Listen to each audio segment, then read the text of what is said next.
Баршаңызға қайырлы күн достар. Бүгін сіздермен тауық етінен паста дайындайтын боламыз. Дайындалуы қарапайым жолмен жасалынады және өте дәмді болып шығады. Ең алдымен қайнап тұрған суымызға бір ас қасық тұзымызды салып, 5-7 минут аралығында макаронымызды пісіріп аламыз. Содан кейін тауықтың төс етін осы видеода көрсетілгендей етіп тураймыз. Және де бізге бір бас пияз, 2 түйір сарымсақ қажет болады.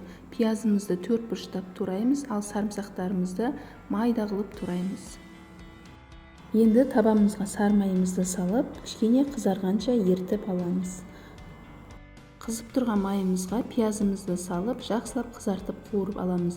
Және де үстіне сарымсағымызды және тауық етін салып, жақсылап оны да қуырамыз. Етімізді аздап қуырып алғаннан соң, саңырауқұлағымызды да салып, бірге тағы да қуыратын боламыз. Және де дәміне қарай тұзымызды, қара бұрыш және дәмдеуіштерді қосатын боламыз. Содан кейін баяу отқа 15 минутқа бұқтыруға қоямыз.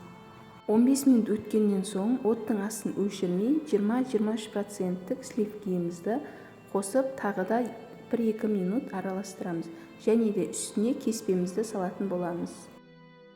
Кеспемізді жақсылап араластырып, тарелкаға салып, бетіне үккіштен ірімшігімізді өткіземіз. Және де қалауларыңыз бойынша ас көктермен, қызанақпен әсемдеп ұсына берсеңіздер болады.